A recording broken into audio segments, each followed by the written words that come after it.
بسم اللہ الرحمن الرحیم، شروع اللہ کے نام سے جو بڑا مہربان نہایت ہی رحم کرنے والا ہے۔ السلام علیکم محترم خواتین و حضرات، آج کی اس ویڈیو کے اندر ہم آپ کے ساتھ شیئر کریں گے کہ اللہ تبارک و تعالیٰ نے سب سے پہلے عورت کی شرمگاہ کو کب اور کیوں پیدا فرمایا، اور کون کون سے جسم کے حصے اللہ تبارک و تعالیٰ نے انسان کو بطور امانت عطا فرمائے ہیں۔ حضرت حوا علیہ السلام کو حوا کیوں کہا جاتا ہے، اور اللہ تبارک و تعالیٰ نے عورت کو کب اور کیوں پیدا فرمایا۔ حضرت حوا علیہ السلام کو تمام انسانوں کی ماں کیوں کہا جاتا ہے۔ پیارے دوستوں، ان تمام تر سوالات کے جواب حدیث کی روشنی میں ہم آپ کے ساتھ شیئر کریں گے، لہٰذا آپ سے ہماری گزارش ہے کہ ہماری اس ویڈیو کے اینڈ تک ملاحظہ فرمائیں۔ ناظرین محترم، حضرت حوا علیہ السلام دنیا کی وہ پہلی عورت ہے جن کو اللہ تبارک و تعالیٰ نے جنت کے اندر تخلیق فرمایا، اور یہ حضرت آدم علیہ السلام کے بعد دوسری اور بشری مخلوق ہے۔ چونکہ حضرت حوا علیہ السلام سے آگے بشری مخلوق چلی، اس وجہ سے انہیں تمام انسانوں کی ماں کہا جاتا ہے، جیسا کہ اللہ تبارک و تعالیٰ نے قرآن پاک میں ارشاد فرمایا،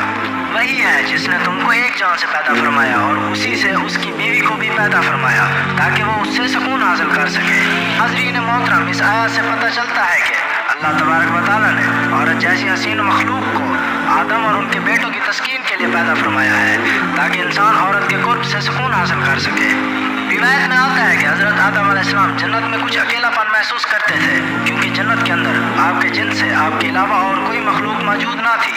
فرشتے موجود تھے جو کہ نوری مخلوق تھے۔ ناظرین محترم، پھر ایک دن حضرت آدم علیہ السلام سوئے ہوئے تھے، اللہ تبارک و تعالیٰ نے ان کی بائیں پسری سے حوا علیہ السلام کو پیدا فرمایا۔ جب حضرت آدم علیہ السلام بیدار ہوئے اور اپنے پاس حسین و جمیل عورت کو پایا تو حضرت حوا علیہ السلام سے پوچھا، تو کون ہے اور تجھے اللہ تبارک و تعالیٰ نے کس طرح اور کیوں پیدا فرمایا۔ حضرت حوا علیہ السلام نے جواب دیا کہ مجھے اللہ تعالیٰ نے آپ کی تسکین کے لیے جیسے چاہا پیدا فرما دیا،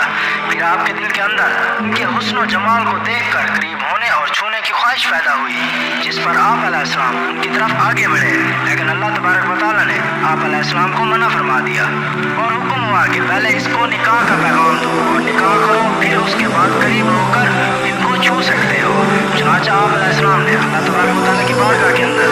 عرض کیا کہ یا اللہ، میں ان کے ساتھ نکاح کیسے کروں۔ اللہ تبارک و تعالیٰ نے ارشاد فرمایا کہ تم ان سے نکاح کرنے کے لیے میرے پیارے حبیب حضور اکرم صلی اللہ علیہ وآلہ وسلم پر درود پاک پڑھو۔ چنانچہ حضرت آدم علیہ السلام نے حضور اکرم صلی اللہ علیہ وآلہ وسلم پر درود پاک پڑھا۔ پیارے دوستو، یہ دنیا کا واحد نکاح تھا کہ جس کے اندر اللہ تبارک و تعالیٰ اور اس کے فرشتوں نے شرکت فرمائی۔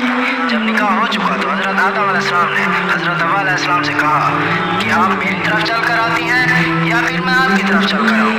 انہوں نے کہا کہ آپ میری طرف چل کر آئیں، یہی وجہ ہے کہ آج بھی آدم علیہ السلام کے بیٹے عورت کی طرف چل کر جاتے ہیں، اور پھر حضرت آدم علیہ السلام خود چل کر نہ جاتے تو ہمیشہ عورت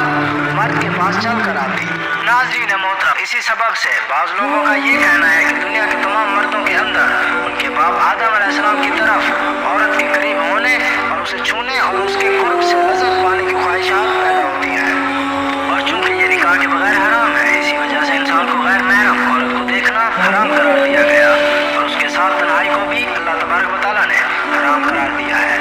کیونکہ یہ چیزیں انسان کی فطرت کے اندر داخل ہیں۔ روایات کے اندر آتا ہے کہ اگر تمہیں کوئی یہ کہے کہ پہاڑ نے اپنی جگہ چھوڑ دی تو اس بات کو مان لو، لیکن اگر تمہیں کوئی یہ کہے کہ کسی انسان نے اپنی فطرت کو چھوڑ دیا تو کبھی یقین نہ کرو، کیونکہ کوئی بھی انسان اپنی فطرت سے کبھی بھی بدل نہیں سکتا۔ پیارے دوستو، امام جلال الدین سیوطی نے اپنی کتاب فن و نکاح میں اس بات کو ذکر کیا ہے کہ بے شک شرمگاہ انسان میں اللہ تبارک و تعالیٰ کی امانت ہے، اور آپ نے فرمایا کہ سب سے پہلے اللہ تبارک و تعالیٰ نے عورت کی شرمگاہ کو پیدا فرمایا، اور اسی طرح مرد میں، لیکن عورت کو خاص اس وجہ سے کیا گیا کہ جب عورت کی شرمگاہ اور عورت اچھی نیک اور پاس ہوگی تو اس کا گھر بھی اچھا اور زیادہ قائم رہے گا۔